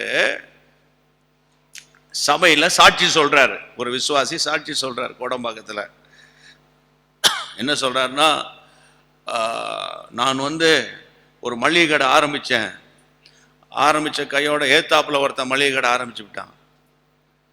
நான் என்ன பண்ணேன், தேவ சமூகத்துக்கு போனேன், 3 நாள் ஃபாஸ்ட் பண்ணேன், ஆண்டவர் என் ஜெபத்தை கேட்டார். என்ன, அவன் கடையை மூடிட்டு போயிட்டான்.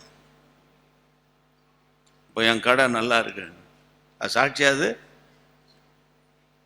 அப்போ ஏன் கடையை மூடினா? ஃபாஸ்ட் பண்ணி தானே மூடினான் பிரதர். அப்படி அவன் வேற ரீசனுக்கு மூடிட்டு போயிருக்கான். அதுக்கு வேற அதுக்கு கைத்தட்டி அல்லேலூயா கர்த்தர் ஜெபத்தை கேட்டார். அப்போ இன்னொருத்தனை ஆண்டவர் சாகடிச்சு இன்னொருத்தனை வாழ வைப்பாரா? கொஞ்சம் புத்தி இல்லையா? எப்படி ஜெபம் பண்ணணும்? ஆண்டவரே அவன் கடையும் ஆசீர்வாதமா இருக்கட்டும், என் கடையை நீங்க என்ன செய்யுங்க. அதுதான் என் வாழ்க்கை. அப்போ அழிக்கணும், அவன் கெடுக்கணும், அவன் ஒன்றும் இல்லாம போகணும். ஒன்றும் இல்லாமல் போயிட்டான்னு வச்சுக்கோங்க, எனக்கு அப்பவுமே தெரியும் அப்படின்றோம். டக்குன்னு அது இல்லை, கர்த்தர் என் ஜெபத்தை கேட்டார். இந்த மாதிரிலாம் நம்ம பேசக்கூடாது. ஆமானின் ஆவி அழிக்கிற ஆவி. ஆமானின் ஆவி என்னது? அழிக்கிற ஆவி. அந்த 9ஆம் வசனத்தின் பின்பாகத்தை பாருங்க, வாசிங்க. அழிக்க வேண்டும் என்று எழுதி அனுப்ப வேண்டியது. அப்பொழுது நான் ராஜாவின் கஜானாவிலே கொண்டு வந்து செலுத்த 10,000 தாலந்து வெள்ளியை எண்ணி காரியக்காரர் கையில் கொடுப்பேன் என்றான். நல்ல கவனிங்க, இது சாதாரண தமிழ்ல சொல்லிட்டா பணம் கொடுப்பேன். என்ன கொடுப்பேன்? பணம் கொடுப்பேன். சில ஆட்கள் பாருங்க, பணம் கொடுத்து பயங்கரமான காரியத்தை சாதிக்கிறாங்க. இன்னைக்கு சிலர் பணம் கொடுத்துட்டு அவங்க ஆஃப் ஆயிடுவாங்க, தெரியுமா உங்களுக்கு?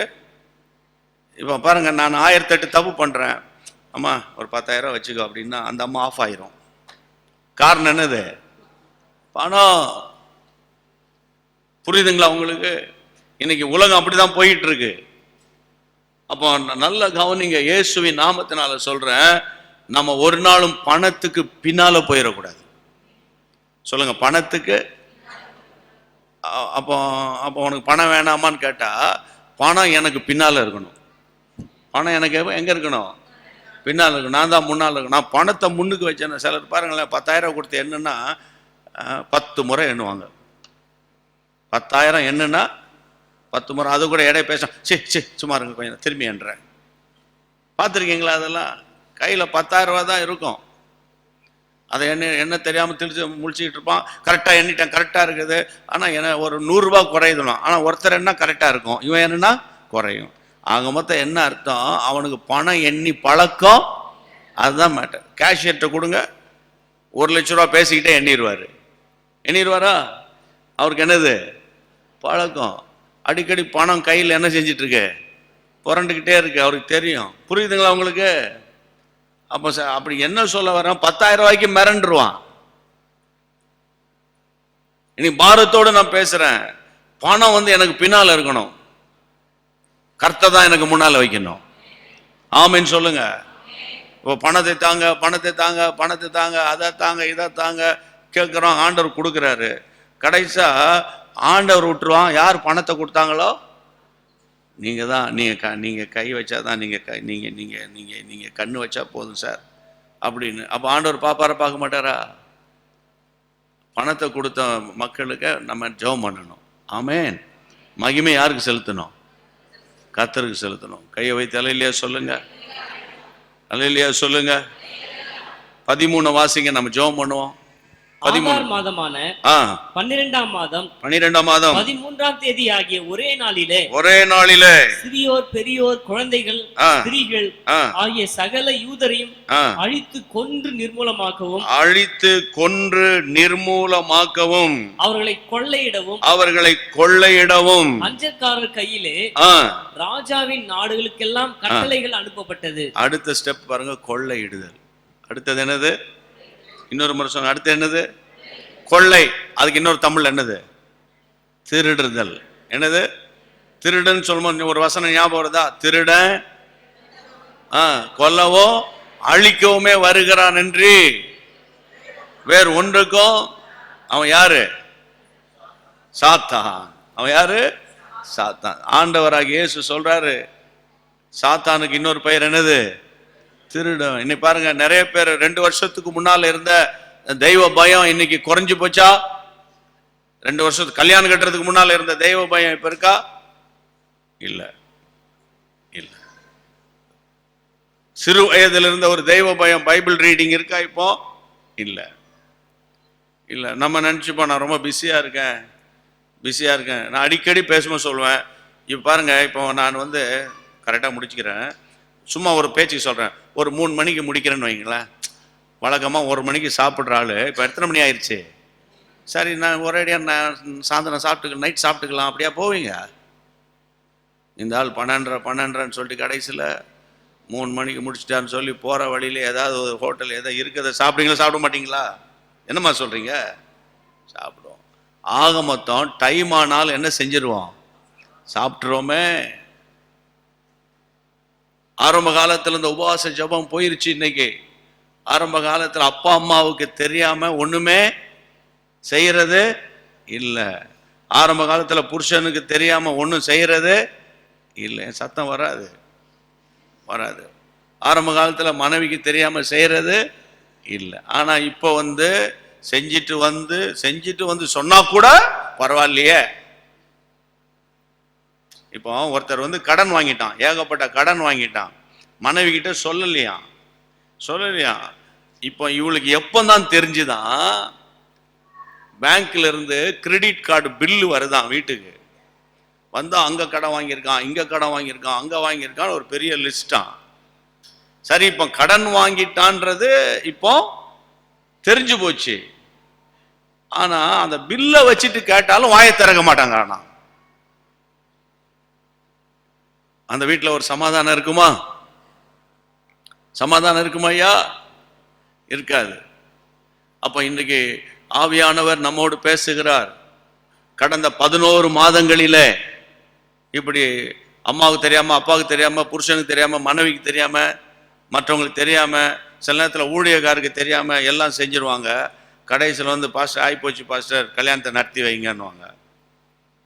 வேற வழி இல்லை, என்ன செய்யணும்? நடத்தி தான். மேலே ஒரு வசனம் ஒன்று போட்டுருவோம். நம்ம என்ன வசனம் சொல்லுங்க? பார்த்தீங்களா? இதெல்லாம் வந்து ரொட்டீனாக நடக்கிறது இந்த காரியம். அதாவது ஒரு வீட்டில் பயங்கர சண்டை. எனக்கு ஃபோன் பண்ணாங்க. நான் கேட்டேன், பிரதர் இந்த பொண்ணு எங்கே பார்த்தா என்ன? டெய்லி பெட்ரோல் பங்கில் பெட்ரோல் போட வந்தாலும் அவனும் வந்தாலும் இவனும் வந்தானா, அவனும் வந்தாலும் இவனும் வந்தானா. அவனும் 1 லிட்டர் பெட்ரோல் தான், இவனும் 1 லிட்டர் பெட்ரோல் தான். புரியுதா? இந்த 1 லிட்டர் பெட்ரோல் போட போட போட டெய்லி கடைசியில் அங்கே தான் மீட் பண்ணோம்.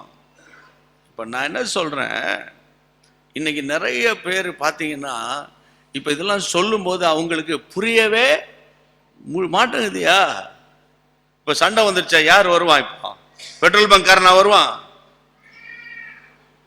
அவனுக்கு வேண்டியது 1 லிட்டர் பெட்ரோல் காசு. புரியுதா உங்களுக்கு? அப்ப இதை விட்டுட்டு பேரண்ட்ஸ் சொல்லும்போது, மற்றவங்க சொல்லும்போது எல்லாம் இவனுங்களுக்கு புரிய மாட்டேங்குது. அப்ப இன்றைக்கு ஆண்டவர் நம்மோடு பேசும்போது, இதெல்லாம் நான் வந்து ஏதோ அவர் எக்ஸ்பீரியன்ஸ்ல இருந்து பேசுறாருன்னு நினைக்காதீங்க. இதெல்லாம் நான் ஒன்றும் எழுதிலாம் வைக்கல. கர்த்தருடைய நாமத்தினால உங்களுக்கு சொல்றேன், தாழ்மையா சொல்றேன். உலகம் போகிற போக்கில் நம்ம போகக்கூடாது. ஆமென் சொல்லுங்க. எனக்குன்னு ஆண்டவர் ஒரு பாதையை வச்சிருக்காரு, அதை நீங்க கண்டுபிடிக்கணும். அப்போ இந்த வருஷத்துல 2018 இப்படிப்பட்ட ஆசீர்வாதங்கள்லாம் என் லைஃப்ல வராம போயிருச்சு, நான் மிஸ் பண்ணிட்டேன், நான் வந்து இதெல்லாம் இழந்துட்டேன் ஆண்டவரே அப்படின்னு நீங்க உள்ளத்துல உணர்த்தப்பட்டா, பொதுவாகவே பார்த்தீங்கன்னா ஆண்டவருடைய சுவாபமே அவர் கண்டிப்பார். ஆண்டவருடைய சுவாபம் என்னது? கண்டிப்பார். அதாவது பவுல் சொல்றாரு, கடிந்து கொண்டு கண்டனம் பண்ணி அப்புறம் புத்தி சொல்லு. அதான் பைபிள். ஆமே. முதல்ல என்ன செய்? கடிந்து கொள், அப்புறம் கண்டனம் பண்ணு, அப்புறம் புத்தி சொல். ஆனா நம்மளது எடுத்தோடனே எப்படி ரிவர்ஸ்ல தான் புத்தி சொல்லுங்க, கீழெல்லாம் விட்டுருங்க. அதுக்கு பைபிள்ல இடம் இல்லையே. பைபிள்ல இடம் இருக்கா? பைபிள்ல இல்லையே. முதல்ல கடிந்து கொள்ளு, தகப்பனா இருந்தா என்ன செய்வாங்க பாருங்க, தகப்பனா இருந்தா கண்டிப்பா, பக்கத்து வீட்டுக்காரனா கண்டிப்பாரா? அவர் புத்தி தான் சொல்லுவார். ஆனா தகப்பன் என்ன செய்வான்? கண்டிப்பா. இப்போ நல்ல கவனிங்க, தகப்பன், இப்போ ஏசப்பாவை நீங்க தகப்பனா பாக்குறீங்களா, பக்கத்து வீட்டுக்காரனா பாக்குறீங்களா? உண்மையாவா? உண்மையாவா? அப்போ இவர் எப்போ பார்த்தாலும், இப்போ நான் ஒரு பாஸ்டரா இருந்தா நான் அடிக்கடி நினைப்பேன், என் சர்ச்சுக்கு ஒருத்தன் கூட வரமாட்டான் இந்த காலகட்டத்துக்கு. ஆனா ஒரு கூட்டம் வரும், புரியுதுங்களா? அந்த அழைப்பு எனக்கு இல்லை. நான் சும்மா யோசித்து பார்ப்பேன், இப்படிலாம் பேசினா யார் வருவாங்க? வரமாட்டான். ஆனா வரவன் தேவனுடைய ராஜ்யத்துக்கு போயிடுவான். கையை வைத்து தலையிலே சொல்லுங்க. அப்போ கர்த்தருடைய பிள்ளைகளே, பாரத்தோடு நான் உங்களோட பேசுறேன். இந்த வசனம் சொல்லுகிறது, வசனத்துல நம்ம வாசிக்கிறோம், அந்த வசனத்துல நம்ம வாசித்தோம், அந்த வசனத்துல தெளிவாய் சொல்லப்படுகிற பணம் கொடுத்து எப்படி ஆகிலும் நான் அதை சமாளிச்சிருவேன். இதுல இருந்து ஒரு காரியத்தை ஆண்டவர் என்னோட பேசுறாரு. பணம் இருந்தா எது வேணா சமாளிக்கலாம், அப்படிதானே? பணம் இருந்தா எது வேணா சமாளிக்கலாம்.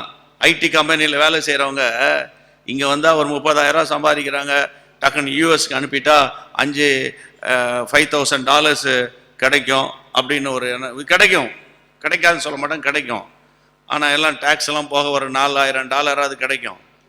ஒரு கிட்டத்தட்ட 3,50,000 கிடைக்கும். 3,50,000 கிடைக்கும். அது ஆனால் கர்த்தருக்குள்ள இருந்தால் தான் அது அவனுக்கு ஆசீர்வாதமாக இருக்கும். இல்லை, கர்த்தருக்குள்ள இருந்தால் தான் ஆசீர்வாதமாக இருக்கும். கர்த்தர் சித்தம் இல்லாமல், கர்த்தருக்குள்ள இல்லாமல் போனால் பார்த்தீங்கன்னா அநேகர் குடும்பம் அமெரிக்காவில் சீரழிஞ்சிக்கிட்டு இருக்கு, பயங்கரமான சிச்சுவேஷன்ல போயிட்டு இருக்கு. நான் பார்த்துட்டு, கண்ணால பார்த்துட்டு உங்களோட நான் பேசிட்டு இருக்கேன். ஆகவே நீங்க நம்ம ஒரு நாளும் பணத்துக்கு பின்னால போகவே கூடாது. ஒரு நாள் எங்க போகக்கூடாது? பணத்துக்கு பின்னால போகக்கூடாது. அப்போ பணம் என்ன செய்யும்? இவன் எங்க போறாலும் அங்க அவன் கூட வரலான்னு வரும். கை வைத்து ஆண்ட தோத்திரம் பண்ணுவீங்களா? அப்ப இந்த ஆமான், நான் தொடர்ந்து கர்த்தர் சித்தமான நாளைக்கு நான் பேசுறேன். இப்போ இன்னைக்கு நான் சொல்லி கொடுத்தது கர்த்தருடைய பிள்ளைகளை மூர்க்க வெறி. என்ன வெறி? மூர்க்க வெறி. அடுத்தது சங்கரிக்கிறதுக்கு வகை தேடுறான், நேரம் பார்க்கறான். அடுத்தது பணம் கொடுத்தாவது அழிச்சிடணும் என்ற ஒரு எண்ணத்துக்குள்ளே இவன் வந்துட்டான். இதுதான் என்ன ஆவி? சத்தமா சொல்லுங்க, ஆகானின் ஆவி. ஜெபம் பண்ணலாமா? Thank you Jesus. புலங்கால் போட்டு ஜெபம் பண்ணணும் அப்படின்னு உங்களுக்குள்ள ஒரு ஒரு ஒரு எண்ணம் அப்படி வந்தா பரவாயில்ல. கொஞ்சம் முழங்காலில் நிற்க முடியாது, கொஞ்சம் பெயின் இருக்கும், பரவாயில்ல, நீங்க நின்று கொள்ளுங்க. அதே நேரத்தில் ரொம்ப நேரம் என்னால் நிற்க முடியாது அப்படின்னு இருந்தா நீங்க உட்கார்ந்து. ஆனால் எல்லாரும் கண்ணை மூடணும், யாரும் அங்கங்க போகக்கூடாது. நான் கரெக்டா முடிச்சிருவேன். ஜீசஸ்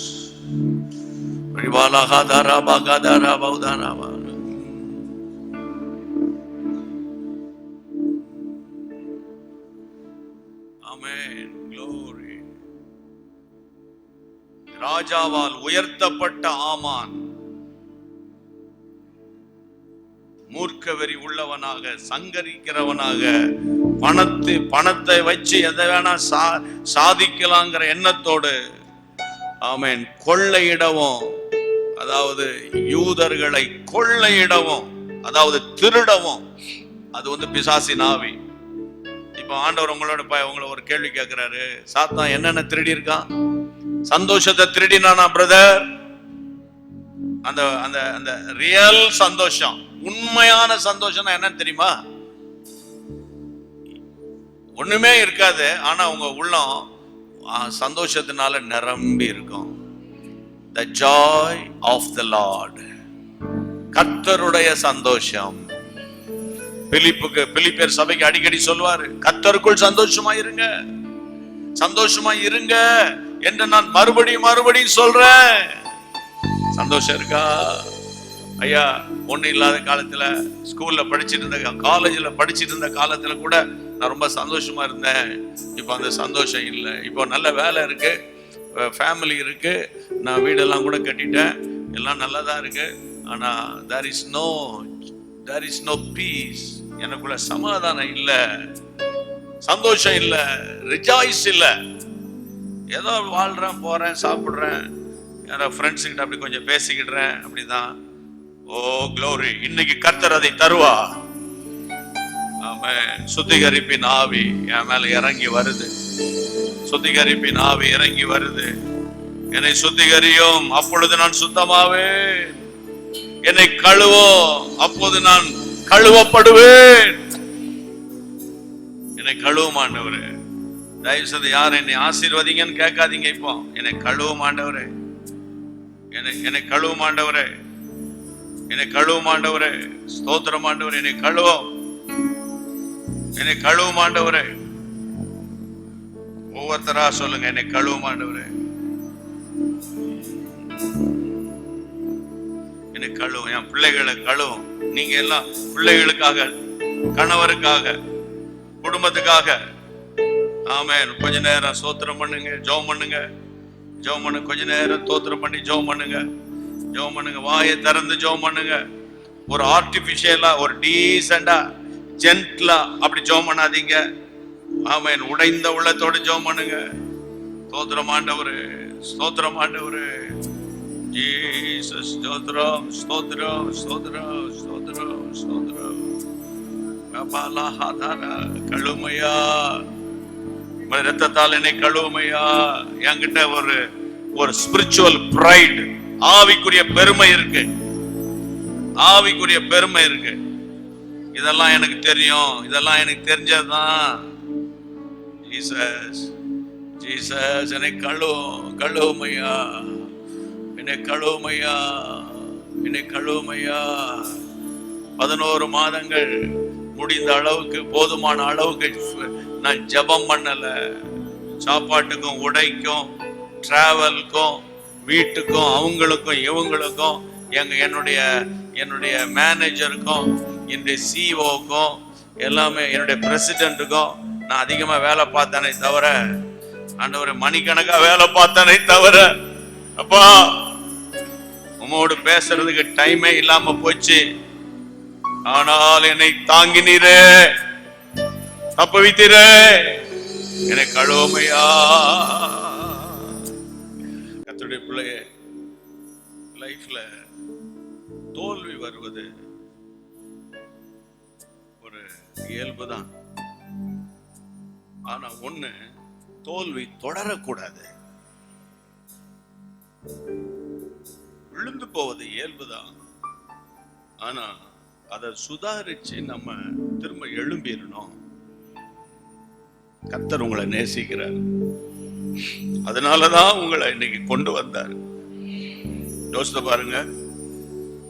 இந்த ஜனவரி மாதம் முதல் மாதத்துல இருந்தவங்க இப்ப இல்ல. சொல்ல போனா நவம்பர் மாதத்துல இருந்தவங்க இந்த டிசம்பர்ல இல்லையே. அவங்கள விட பெரிய ஆட்களா நம்ம இல்லையே. கர்த்தர் கிருபைதானே, கிருபைதானே. கிருபையை போக்கடிக்க கூடாது. அப்புறம் பாத்துக்கலாம், அப்புறம் பாத்துக்கலாம், அப்புறம் ஜெபிச்சுக்கலாம், அப்புறம் சர்ச்சுக்கு போய்க்கலாம், அப்புறமா பரிசுத்தமா வாழலாம். இல்ல நான் இப்படி டிசைட் பண்ணிட்டேன். இயேசுவின் நாமத்தினால கர்த்தர் விரும்பாத டிசிஷனை தூக்கி எறி, தூக்கி எறி. உன் மேல தேவன் பெரிய திட்டம் வச்சிருக்காரு. அம்மா உங்க மேல, என் அன்பு சகோதரனே, உன் மேல ஒரு பெரிய திட்டம் வச்சிருக்காரு. அந்த திட்டத்தெல்லாம் இப்ப சொல்ல மாட்டாரு. அந்தந்த நேரம் வரும்போது கர்த்தர் உன்னை நடத்துவார், நடத்துவார்.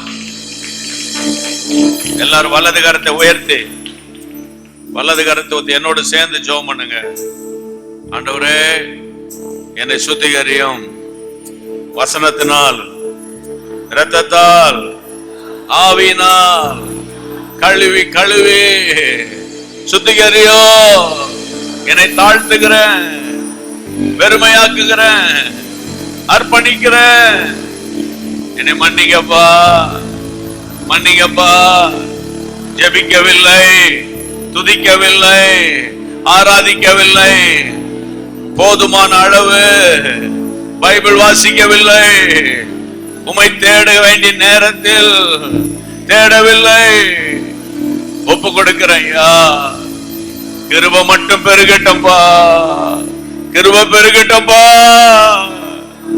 உச்சம் தலையிலிருந்து உள்ளங்கால் வரைக்கும் என்னை கழுவி சுத்திகரியும் அப்பா. அப்போது நான் சுத்தமாவேன். பிள்ளைகளை சுத்திகரியோ, கணவன் மனைவி சுத்திகரியோ, குடும்பத்தாரை சுத்திகரியோ, என் வீட்டை சுத்திகரியோ. சுத்திகரியும் ஆண்டவரே, சுத்திகரியும் ஆண்டவரே. தன்னைத்தான் தாழ்த்துகிறவன் உயர்த்தப்படுவான். தாழ்த்துகிறப்பா, தாழ்த்துகிற ஆண்டவரே, உம்முடைய ராஜ்யத்துக்கு பிரயோஜனம் உள்ளவர்களாய் எங்களை மாற்றும் அப்பா. நேரத்துக்கு ஓடி வந்த உம்முடைய பிள்ளைகளுக்காய் ஸ்தோத்திரம். உம்முடைய கைகளில் ஒப்பு கொடுக்கிறேன்ப்பா. கிருபை தாங்கட்டும்ப்பா. ஜெயமுள்ள வாழ்வு, ஆசீர்வாதமான வாழ்வு, கிருபை பொருந்தின வாழ்வு வாழ்வதற்கு உதவி செய்யும். கர்த்தர் கழுவி விட்டீர், சுத்திகரித்து விட்டீர். உமக்கு நன்றி. இயேசுவின் நாமத்தில் ஜெபிக்கிறோம் பிதாவே, ஆமென். நீங்கள் தொடர்பு கொள்ள வேண்டிய முகவரி: இயேசு சந்திக்கிறார் ஊழியங்கள், எண் 4, Kavarapalayam main road, Avadi, Chennai 54, India. தொலைபேசி எண்கள் 9841252836, 7299546363. Our address: Jesus Meets Ministries, number 4, Kavarapalayam Main Road, Avadi, Chennai 54, India. Telephone number 9841252836, 7299546363. Email ID: gpsrobinson@hotmail.com, gps.office@jesusmeets.org. Website address: www.gpsrobinson.org.